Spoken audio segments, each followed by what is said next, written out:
I now give the floor to the distinguished permanent representative of Sri Lanka, followed by Japan and Singapore. Thank you, Madam Co-Facilitator. May I first of all say that we agree with G77 and China on the position they have taken, and that all has been said, and thank the co-facilitators for this meeting that we have convened today. We cannot but agree with almost everything that has been said today, and I don't think there is too much of divergence. But having said that, I wish to make the observation that we as member states should also decide on the scope and elements of the summit.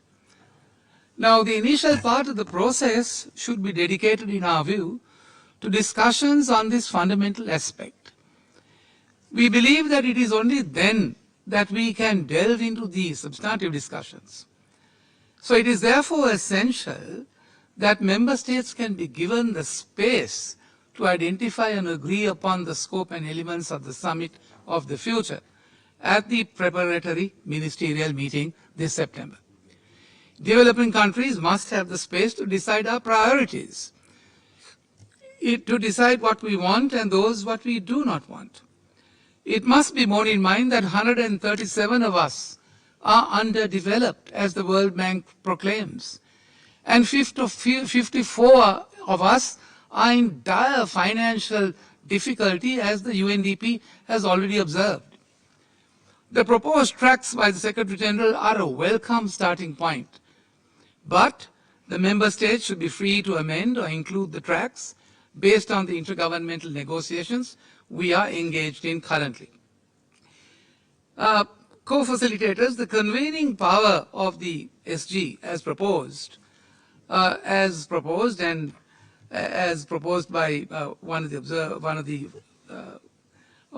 of the speakers was described as carte blanche.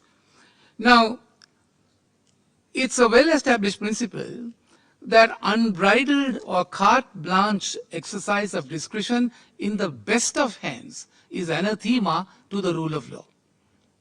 It's a well-established position by many jurists. It's jurisprudentially well accepted.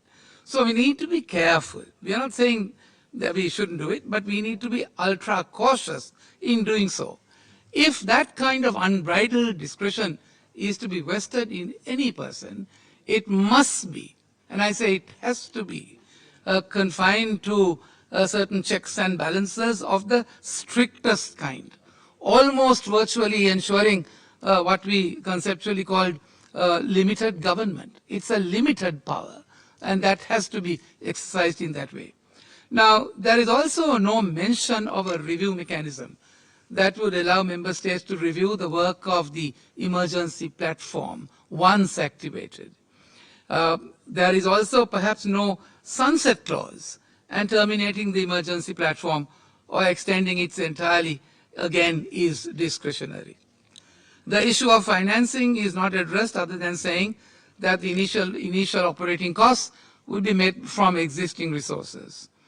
The recommendations in the policy paper resemble the characteristics of a resolution for adoption, which may at a future point in time be submitted to the UNGA for adoption by a group of member states who might be willing.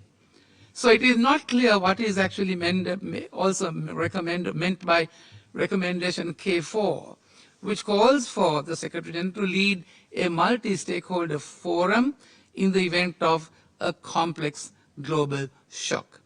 So page 6 of the policy brief also outlines the possible future complex global shocks, which does not include any aspects of the development agenda such as debt, reform, IFIs, financing for development, which is a critical aspect for certainly the 54 developing countries as identified by the UNDP.